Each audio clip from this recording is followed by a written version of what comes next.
Hello, I'm Jim Cornwall, and this is the WalkingPost.com podcast.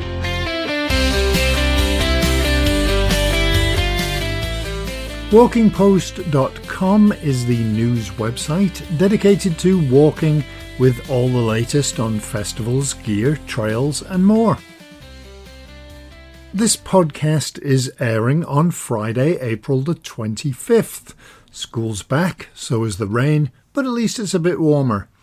I was up in the Loch Lomond Park area to do an interview this week, and of course when I got there, the adapter for my microphone was missing, so I had to improvise.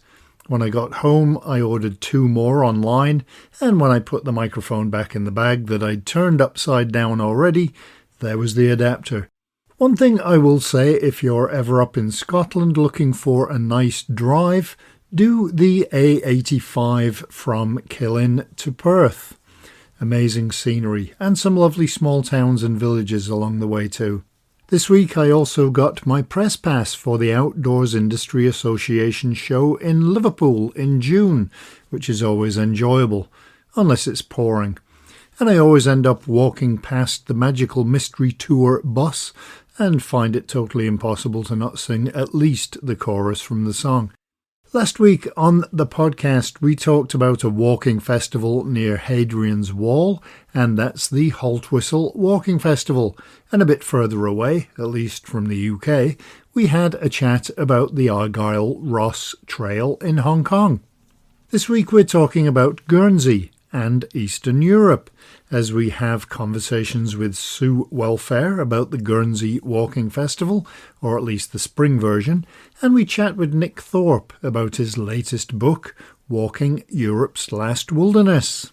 Before we get to the news, you can reach out with news, press releases, guest ideas, and comments via walkingpost.com, or you can just email me at jim@walkingpost.com.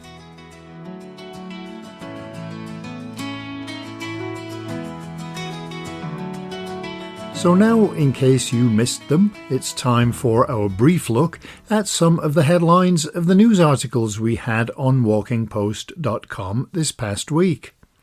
And it was a bit of a bumper week in spite of not getting a lot of emails because of Easter.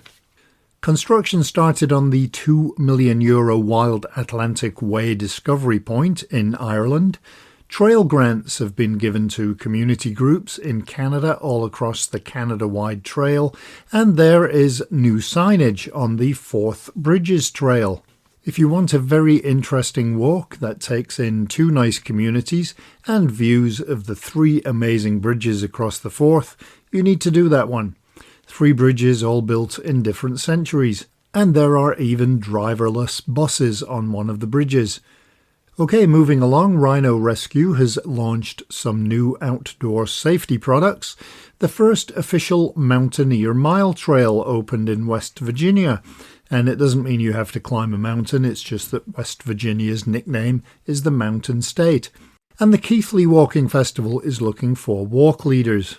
Some research at the University of Glasgow suggests that faster walking may be better for the heart, and organisers of the 2028 World Trails Conference are looking for a host city or town.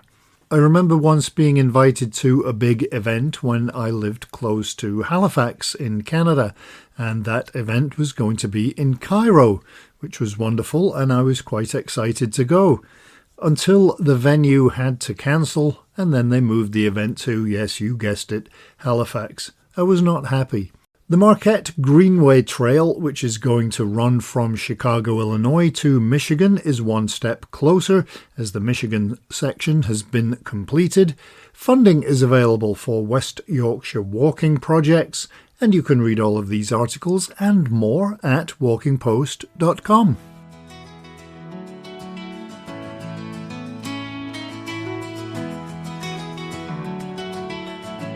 Okay, time for this week's interviews. If you haven't already, please do check out walkingpost.com's front page, where there is a link to all of the different walking festivals around Europe. Every once in a while I do find another one to add to the list, but I think we've got most of them. One that I found intriguing is the Guernsey Spring Walking Festival. You'd wonder how a small island has a long and big festival, but as you're going to hear from the festival's coordinator, Sue Welfare, there is so much to do on the island and the nearby islands of Sark and Herm. Let's find out some more. I wonder if you could give me a verbal overview of Guernsey, where it is, what it's like. Yeah, absolutely. Well, Guernsey's the second largest of the Channel Islands, the largest being, of course, Jersey. We're situated just under 30 miles from the coast of Normandy in France, which surprises some people that we are so close to France. And we're about 80 miles or so from Poole in England. So that's one of the ports that you'd be able to get a ferry over to Guernsey, the other being Portsmouth. So Guernsey is what's known as a self-governing crown dependency. We're not part of the UK. We're 24 square miles in size, and we've got a coastline of just under 40 miles. And at the moment, a population of about 65,000 people. Now, we have quite a mixed topography here in the island, with the south of the island being much more elevated, with stunning cliff paths, a flat west coast with beautiful sandy beaches, a rugged northern coastline with large expanses of common land. We've got areas of quiet countryside and woodland. We've got busy harbours, and there's lots to see in terms of both the natural environment and historical structures going right back to the prehistoric times. The weather here is quite similar to the UK, although it's generally a few degrees warmer, and spring typically arrives here about 2 to 4 weeks earlier than the UK, and we very rarely get snow. We tend not to go into minus degrees, so even the winters here are relatively mild. It is a very active island, with islanders and visitors taking part in pursuits such as running, walking, cycling, team sports, horse riding, kayaking, paddleboarding, golf carting, motor racing, sailing, climbing, and loads more besides. Seems like I should be moving there. Well, it is a great place to live. It really is.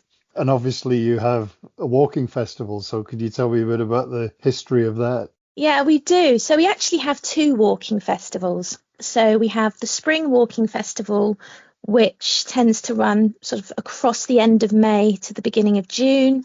And then we have the Autumn Walking Festival, which is mid-September. So both of them run for 2 weeks. So the Spring and Autumn Walking Festivals have been running in their current format for probably about a decade now, although there were other walking events before that. It used to be known as Walking Week, and it was literally just 1 week, but now we have 2 festivals, each lasting 2 weeks. So it's scheduled in such a way that locals and visitors can enjoy exploring Guernsey and learning a bit about our rich history during, I suppose you'd call them the shoulder months of the year, when Guernsey is perhaps a little bit quieter. And it's a really good fun way to learn a bit about Guernsey and to get out and get a bit of fresh air and exercise as well. I suppose it's a bit cooler at that time of year as well. You're not in the peak of the hot weather in the summer. Yeah, not that we really peak in terms of temperature. It's generally quite a mild island. So it does get warm in the summer by all means, but we're generally quite consistent in terms of our temperature here in Guernsey. But it's definitely quieter in terms of the amount of people on the island. How has it changed over the years? You mentioned it was a week and now it's 2. Yeah, well, I mean, the festivals have remained consistently popular over the years, and I would think that actually they're probably more relevant now than ever, with society's sort of increasing desire to get out and explore, to spend time in the fresh air with nature, to learn and appreciate history, spending quality time with other people, and also to reap the benefits for both our physical and our mental well-being. So we do try to offer tours that will appeal to a wide range of people, and we grade our walks as well. So we have easy, moderate and hike. So some routes may be wheelchair friendly, and we also have a couple of tours designed specifically for wheelchair users. So that's one way that they've evolved, certainly over the last few years. And I wonder if you could explain, you mentioned the grading, but could you explain a bit about the subjects for some of the walks? Because it's a very historic island, I guess, and very has a unique history. Yeah, it is, absolutely. Well, the way that our festivals are set up, all of our guides here in Guernsey are independent. So they are all fully accredited, but they're also independent guides. So they're free to set their own routes and choose whatever themes or subject matter that they wish to. And each year we get brand new walks, and every festival can be completely different in terms of the content. So it can be a real mixed bag, actually, from prehistory, folklore, social history, botany, maritime, military. It could be tours about local food, animals, architecture, literature. I mean, pretty much anything you can think of. Now, our guides put a lot of work into researching their tours and a great sense of pride in sharing their knowledge. In terms of administration, I'm the coordinator of the festival, so it's my role to collate all of the walks submitted and create an interesting and varied schedule. As a guide, it's a very exciting event to be involved in, and it gives you the opportunity to create new tours and to meet lots of interesting people along the way. And I see from the website that some of the walks are on some of the smaller Channel Islands. How easy is it to get around to the smaller islands and to the various walks?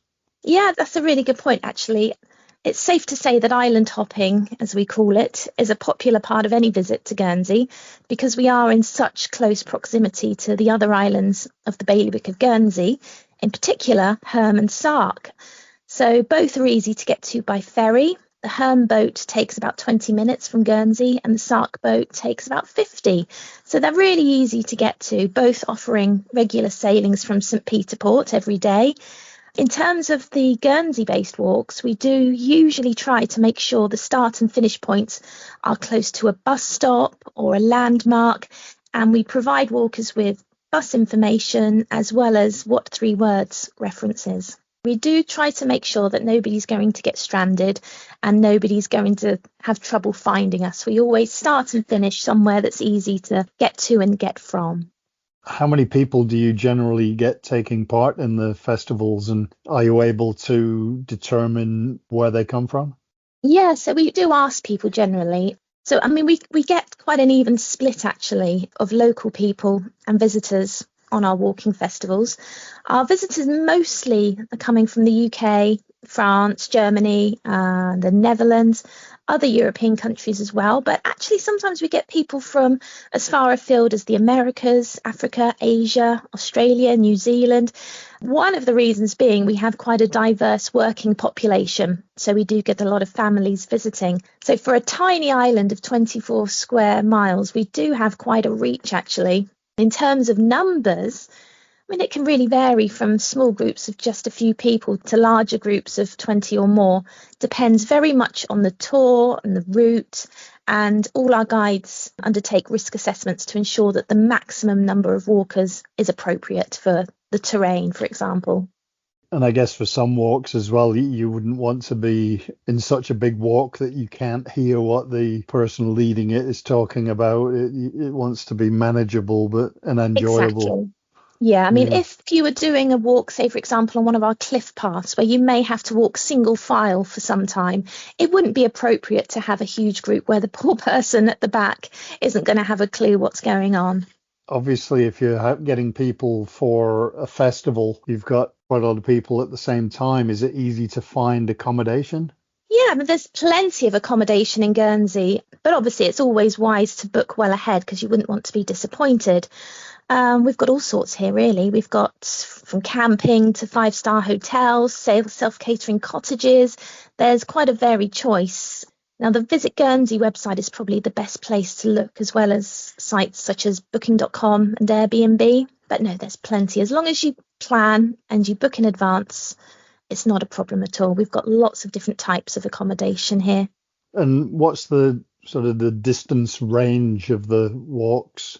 It can really vary, actually. So you may, for example, let's say go on one of our seaweed foraging tours. and that would be on one of our beaches. And it's probably less than a mile of walking because you're mostly just sort of milling around in the same area. But then again, you can go all the way up to a full day hike in Sark and anything in between, really. I would say the majority of the walks are probably an hour and a half to 2 hours, but they can vary quite a bit either side of that as well. Right. And is there a cost for the walks? And how do the people book? Yes, absolutely. So, as I mentioned before, our guides are all self-employed independents, and they're free to set their own pricing in the festivals. But as a guide, most tours of, let's say, up to 3 hours are around the £10 per person mark. However, walks which might be a bit longer, or they might include refreshments or entrance fees to historic sites and museums, etc., they may be a little bit more. Every walk is priced individually, and the price is clearly displayed on the listings that we have. So some walks may require bookings. This can be done by contacting the individual guide. Others will just be on a turn-up basis. But again, all this information can be found either online via the Visit Guernsey website or one of the paper brochures that we produce, which can be picked up from the Visitor Information Centre in St Peter Port. And actually, most accommodation providers will have this information as well. We do also have a dedicated Facebook page called the Guernsey Spring and Autumn Walking Festivals. You mentioned it being a relatively small island, but given the fact that there's so much to see and do there, is it easy to get the themes and get the schedule to be different for every festival? Yeah, amazingly, there isn't much effort involved in making sure that it's varied. It just always seems to be, because all different guides have different interests. They like to work in different areas, and it's completely up to our guides which walks they submit. Some guides have very specialised areas or areas of expertise or tours that prove to be popular time and time again, so they tend to stick to these. Other guides constantly update their offerings and add new walks each time. So we do try to make sure that as much of the island is covered as possible with a range of walks to appeal to different tastes. The Spring Walking Festival that's coming up soon, so it runs from the 24th of May to the 8th of June. I think we have actually got a tour in every parish of Guernsey. So there's 10 parishes in Guernsey. We've got at least one in each parish, as well as Herm and Sark as well. So it's a really broad offering. And as I mentioned before, lots of different subject matters. And it's really interesting, a really interesting schedule. Do you get comments afterwards on like social media?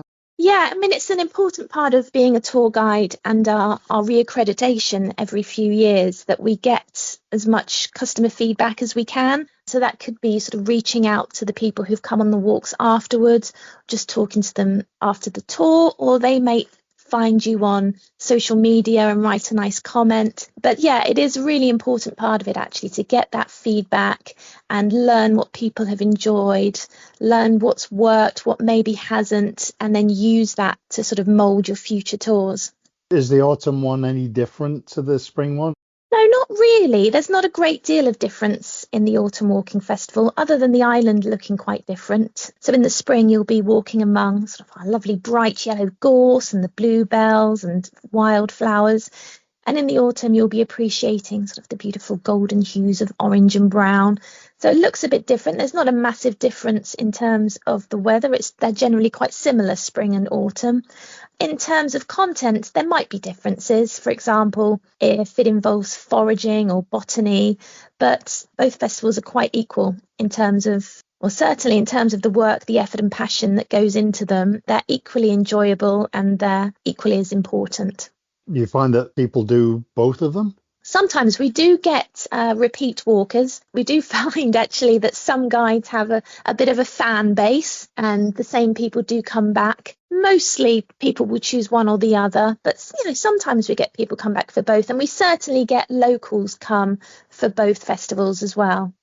Seems like it's an excellent event. It really is, and it's something that I'm really proud to be part of actually.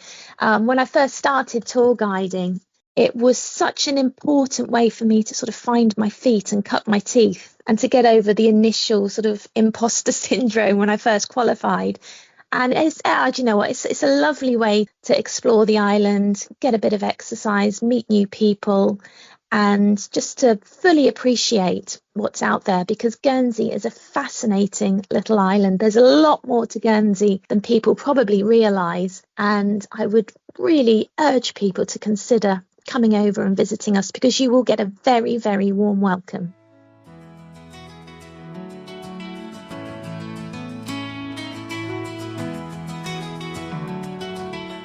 The only problem with doing these festival interviews is that I want to go and do them all. I've not been to the Channel Islands and always wanted to go, I think mainly because of the TV show Bergerac, and also because of the unique history, including being taken over during the Second World War. It's a fascinating place. Maybe I'll try and go to the autumn version of the festival. If you are looking for information, you can do a search online, and we do have links in the article on walkingpost.com. Next, to an interview about a book that came out just a couple of months ago, and that book is Walking Europe's Last Wilderness, a journey through the Carpathian Mountains.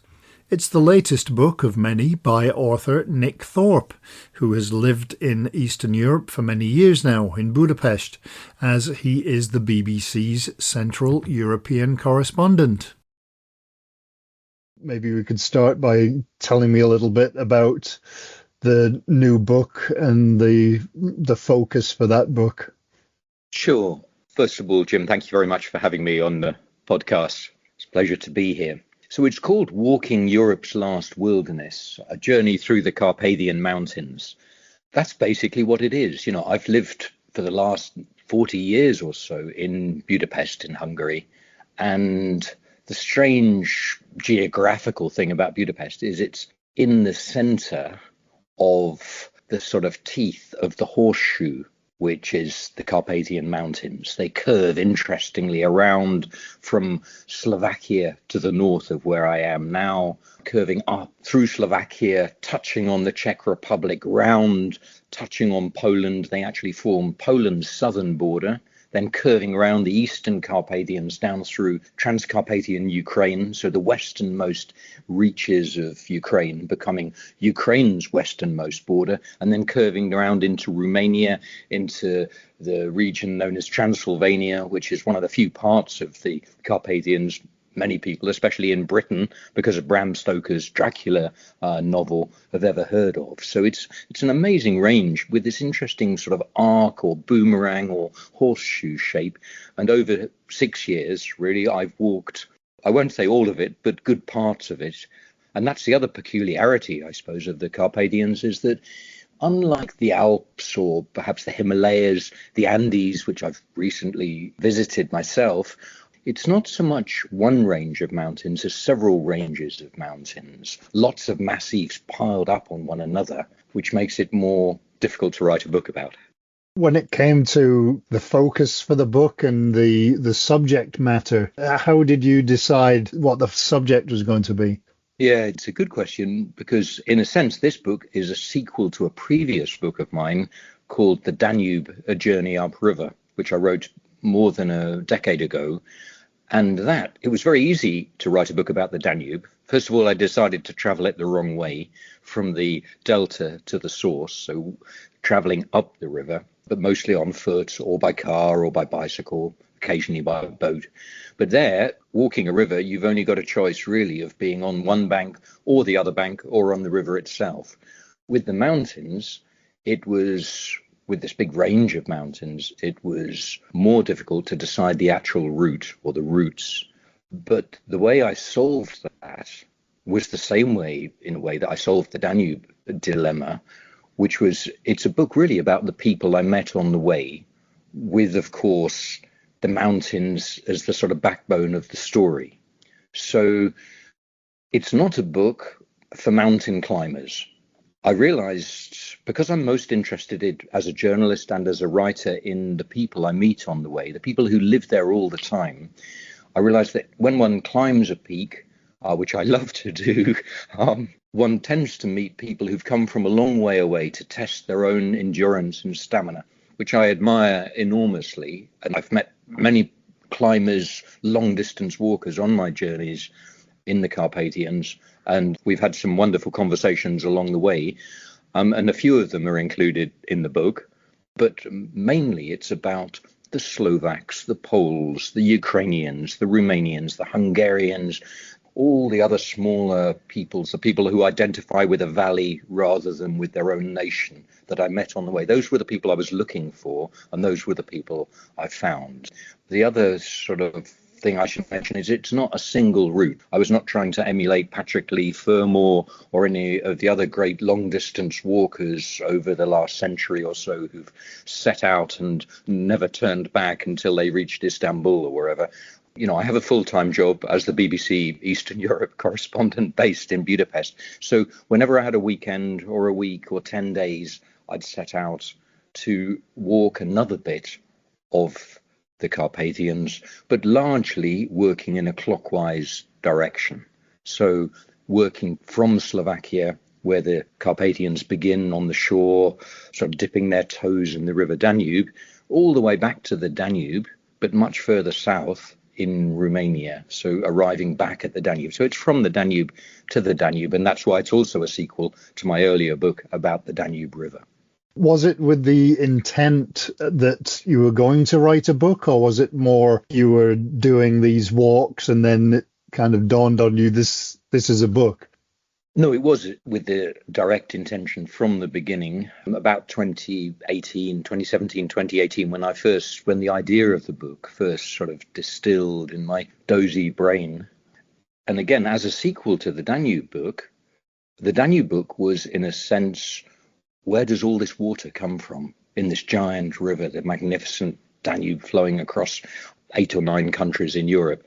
And of course, I didn't really solve that, because when you get to the source of a magnificent river, you discover it's just a trickle. Actually, a river is made from all the tributaries of that river. And in this case, most of them, not all, but almost all of the water in the Danube is coming from the Carpathian Mountains. The Danube water basin is actually from 19 countries, from Switzerland to Albania. And so the Carpathians, most of that water, a bit flows north into the Vistula in Poland and up into the Baltic Sea, but most of it's gathering from this arc or horseshoe of mountains flowing into the Danube. And that was, in the end, the way I divided the chapters of the book.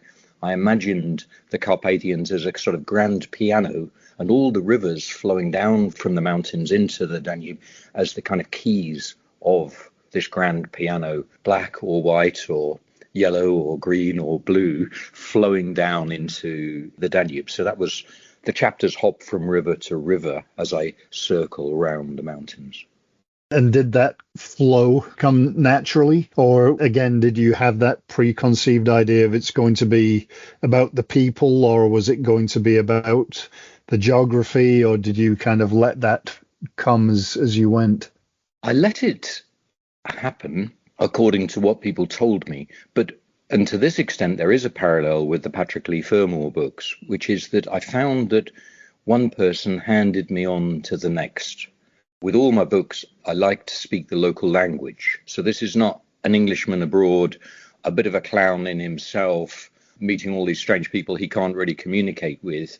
I speak several languages myself, not all the languages of the Carpathians by any means, but I'd find people, especially ecologists, environmentalists, people involved in protecting or restoring or rewilding the landscape in each country or in each district. And they'd often say, oh, I know someone up that valley, or you should get in touch with so-and-so up there. And so I was sort of passed from person to person and place to place, which did feel quite authentic. It was very nice for me to make so many friends on the journey. And strangely, now having written the book, I feel like I've only started beginning an exploration of it. I'd like for the rest of my life to carry on exploring these mountains, because I've discovered, I feel, or stumbled across such places on the journey that I really want to go back to as soon as possible. Do you think that walking is something that enables better conversations or better understandings of landscapes, I guess? I do. I was struck by something some of my new Ukrainian friends mentioned to me. And the biggest section of walking I did was in 2021 in the mountains, in the Carpathian Mountains in Ukraine, which are probably definitely the wildest part of the whole Carpathians, because Ukraine's a much poorer country. And these are places that many of them you can't really reach by road, only by path or dirt track, in a four-wheel drive or on foot or horseback or something. So I met a group of young people, 60 or 70 of them, including the children, who'd set out in the summer of 2021 in Ukraine so just before the full-scale Russian invasion, to turn what already existed for a century as local tracks and paths, often quite well marked, into a long-distance footpath to attract more people to come to visit the mountains. And they said to me that at the moment their experience was that there's a certain amount of mountain climbing, walking, long distance walking in Ukraine, but people tended to arrive with their cars, park at the foot of a mountain, climb it, have a picnic at the top, come back down, get back in their car and go back to the city. And what they were trying to do was to sort of open up their own landscape to their own people and to foreigners, I suppose. And that was what they were doing, to encourage people just to walk longer distances and to travel, to reintroduce the idea of walking as a way of life, really, or as a way of spending longer time, so as a way of spending a whole holiday with your family or on your own or with a friend. And you have the same process happening in Transylvania, in Romania, backed by the tourist board and all kinds of organizations in a much more organized way. But I got to know people in Transylvania and Romania who were saying, well, in order to encourage people, if you can prove or claim to be walking long distance, then you can stay for free with us. Or we've got an outside building or a barn or whatever, or a caravan, and you can stay with us for free. So this sense of walking as, yes, people remembering how to explore the landscape without cars and using local transport if you get tired to maybe do a section by bus, or to get home if you run out of time by bus or train, and building all these long distance walks into that. Yeah. And you're mentioning about going to the bottom of a mountain and walking up, and then you get places like some parts of Germany and Austria where they have a cable car that goes up to the top and you walk down instead of walking up. Exactly. There are some cable cars in the Carpathians, in Slovakia, for example, especially, working with the skiing industry in the winter months and then still running in the summertime. But for a lot of the Carpathians, there's nothing like that. And you're more likely to meet a bear than you are another tourist. I think one of the long distance walkers I've met, a very pleasant fellow called Michal Medek, who's a Czech, who has walked the whole of the Carpathians. I think it took him, I don't want to get this wrong, but I think it's only 1,500 kilometers, 1,000 miles or so in a straight line. Of course, it's not a straight line. It goes up and down a bit. But I think he walked it in 6 weeks. And some people have walked it, in 6 to 10 weeks, the whole Carpathians.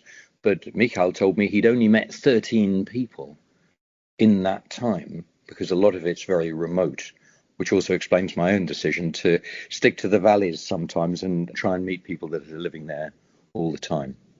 You clearly have an excellent knowledge of that region to start with. Did you have to let go of any knowledge or preconceptions when you were talking to people and when you were thinking about the book? I think I did. As a political journalist, which is my sort of daytime job, I'm obviously interested in national politics, in national identity, but also in local identity. And one of my sort of fears in the book was before I set out, or before I started writing it, was that there's often a conception in Western Europe of Eastern Europe as a kind of poor place where people are constantly fighting each other. And I didn't want to reinforce that prejudice, in a sense. And I was afraid that I might find it was true, even after 40 odd years living here and exploring, what people are saying, I can't remember how many elections I've covered in all of these countries anyway. And to my pleasant surprise, what I discovered was that local identity is actually often stronger in the mountains than national identity. And that in a sense, the mountains are places historically where people have taken refuge from the taxman or the press gang. They were places or are places where people are trying to live independently of the state, often. If one reads the history of and the local heroes in the mountains and in the different, and this is true of Slovakia or Hungary or Ukraine or the modern state of Romania, that often the bandits, the kind of Robin Hood figures, were hiding up in their sort of mountain lairs, coming down, raiding the castles, and then redistributing the gold, as it were, that they stole in the castles down. That's a romantic vision of it. That's one change, I suppose. Older people I spoke to often would identify with a valley. I cite one 96-year-old, 92-year-old lady in a small village called Bohdan in Transcarpathian Ukraine, or Subcarpathian Ukraine, depending on which side of the mountains you are, how you refer to it. And she said, she's a Hutsul, which is an ancient people from such and such a village. And her daughter, who's only 78, said to me, I'm a Hutsul from that valley. Right. And so the sort of older people were, the more focused they were, I found, on their own identity being a sort of very, very localized identity. The other big thing that changed in my thinking as I walked these mountains and valleys and as I wrote the book was it changed my idea of rewilding, because it's a very fashionable word. It's happening in the Carpathians as well. And what I'd understood as rewilding before I wrote the book was about reintroducing the beaver or the bison into a certain area where they used to live. You can see cave drawings in Transylvania with bison in, but they hadn't actually been seen in that landscape since the 1870s. And now there are, I think, 8 or 9 herds that I write about in the book. So I imagined it was a kind of piecemeal thing done by well-meaning people from the cities, often by environmental groups, rewilding groups, to restore the sort of top predators into an ecosystem. What I realized as I walked this book was that actually rewilding is something that nature is doing by itself all the time. And that while human civilization, for want of a better word, is sort of eroding with its motorways, with its new roads, by spreading as villages and towns and cities sprawl into the mountains, into the landscape. At the same time, especially here in Eastern Europe, because of rural depopulation, 4 million Romanians have left their own country to work abroad in countries like Britain and so on. So the land that they used to subsistence farm and pastures where they used to walk with their sheep, where they used to keep cattle, where they used to have a stone house often where they lived in summer time, where they planted apple trees and plum trees, those spaces are increasingly abandoned, and they're being reoccupied by trees as the trees spread down with no animal husbandry there anymore. They're being reoccupied by bears as bears spread through Transylvania. The number of bears is up from 6 to probably closer to 8 or 9,000 now, by wolves, by jackals, by lynxes. And so rewilding actually is happening all the time, and it's just a question for our societies, I suppose, of how we want to live with a growing wilderness. And that's a really interesting question that I'm only just beginning to think about and explore, but there's a lot about that in the book, because there are several encounters with bears. It is an area where there are a growing number of conflicts between humans and bears, normally because of the stupid way humans behave or the way they panic when they meet something which is as wild as a bear, because there's lots of ways of coping with a bear if you've thought about it before, if there's any public education campaign on a local level, and if local people are sensibly dealing with their own waste rather than just leaving it out to attract bears. I think a lot of things changed in my mind as I wrote the book, and I hope some of that comes out in the book itself. Absolutely, yeah. The title includes Last Wilderness. Are you hopeful for the future of what is a clearly an evolving region, but also a relatively unspoiled region, or are you more pessimistic about its future? I think a bit of both, really. I love the ambiguity in the world as a writer, and I write about a lot about the ambiguity, and I think both things are true. I wouldn't want to romanticize the wilderness and say it's easy to travel in or that it's safe from the predations of man. But at the same time, there are a lot of well-meaning people, including scientists, thinking about this and trying to introduce it into the public debate. I met a Slovak environmentalist called Adek Bolaj, who is trying to, with his movement, which is called We Are Forest, it's working on ways to inform the public, with or without the help of the central state, where to walk, what to discover in nature. He has a program which was accepted by the previous Slovak government and now has been rejected by the new Slovak government. That's a setback for him, to turn the 9 national parks in Slovakia into much more protected spaces. At the moment, there's still a lot of heavy logging going on in those national parks in Slovakia, in fact, an increasing amount, which means that 200 or 300-year-old beech trees, ancient stone pines that can be 800, 900, even 1,000 years old, are endangered by the current government, current forestry authorities in Slovakia. And you have then in those national parks a situation where the forest rangers, who are badly equipped, badly paid, badly financed, not really helped by the state, often without telecommunications to communicate with each other to prevent illegal logging, for example, in those forests, that to turn them from being badly paid, rather grumpy policemen in those parks into, he was suggesting a figure of, if we, Slovakia, could only find 10 million euros per national park, so for the whole country, 90 million euros, and use that to establish public education facilities in each of those parks, where children, where businesses, where people from all over Slovakia could come, learn about the forest, walk on trails where they're going to be relatively safe, where they can walk and explore those national parks and not straying into areas where bears can still be found regularly and where might be breeding if it's February or March time. So there's a lot of thinking going into both in Romania, in Slovakia, in Ukraine, in Poland, into how to manage that relationship between walkers and the wild in a mutually beneficial way.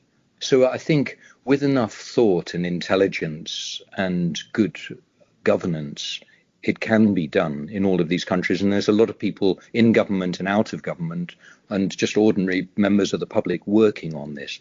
Another example, in Romania, they've introduced, using the latest technology, an app for your telephone called the Forestry Inspector.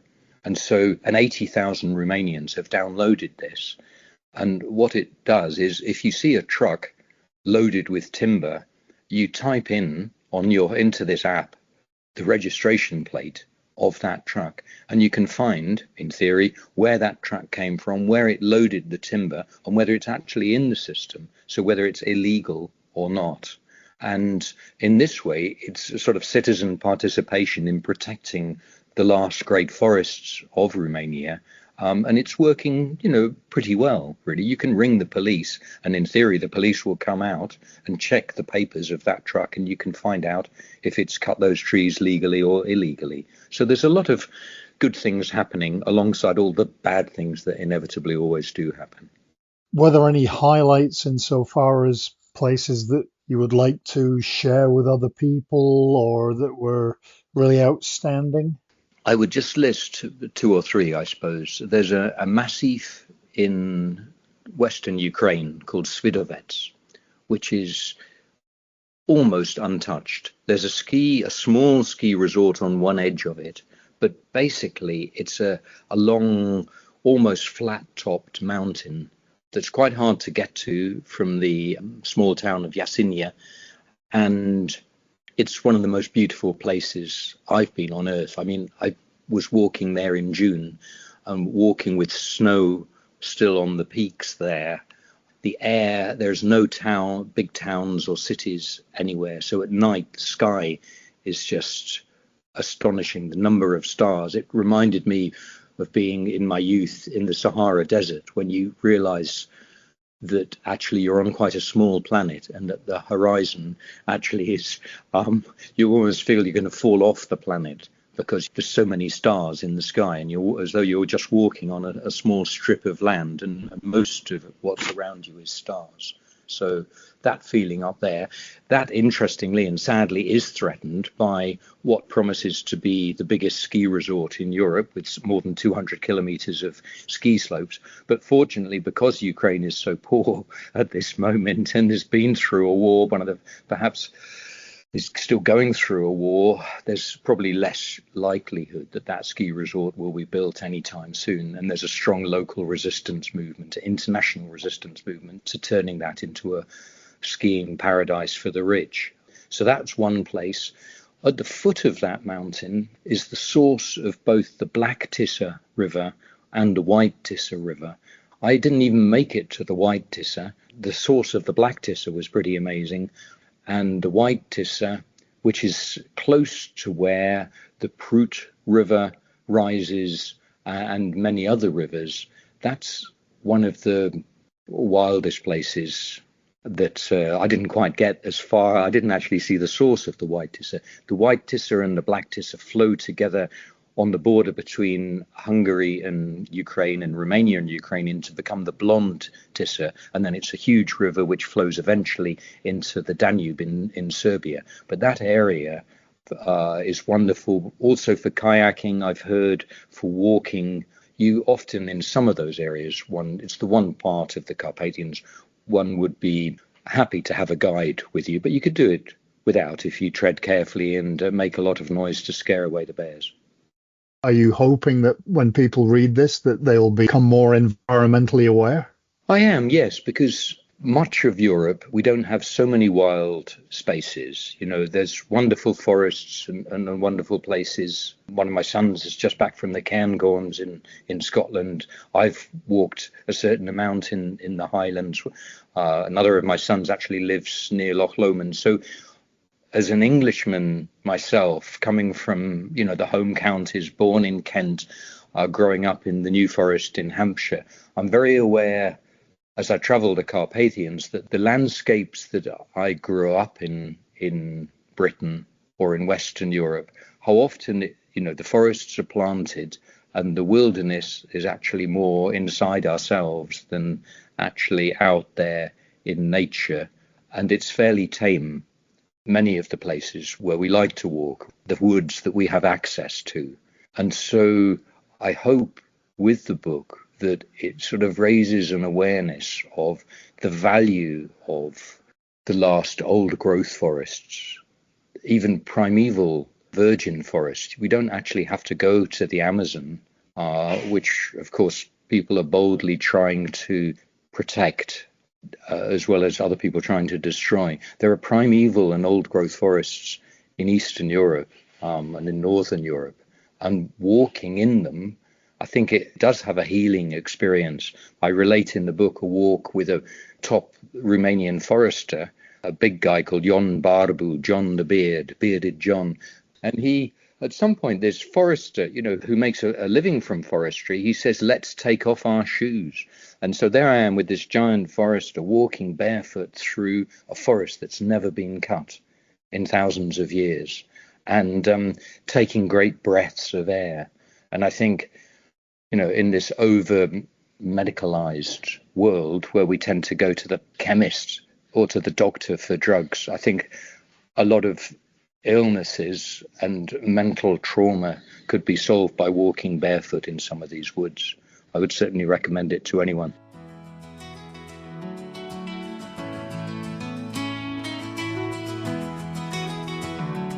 Great, so if you're looking to pick up a good read, Walking Europe's Last Wilderness, A Journey Through the Carpathian Mountains by Nick Thorpe is available now, published by Yale University Press. The hardcover is £20. It's nice to know there are still some unspoiled areas of Europe. Let's hope it stays that way.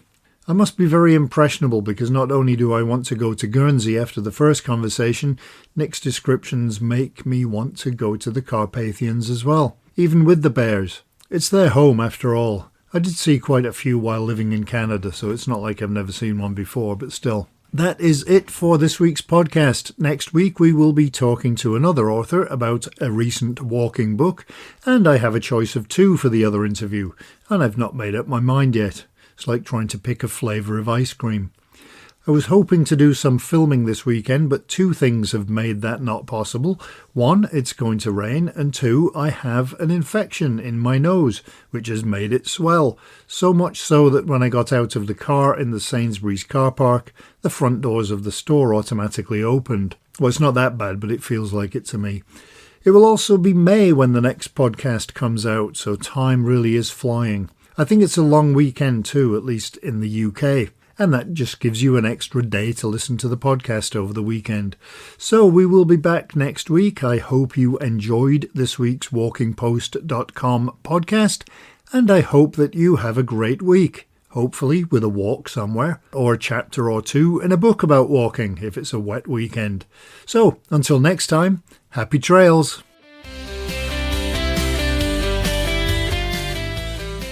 Walking Post from WalkingPost.com is an Air Coastal Media Limited production.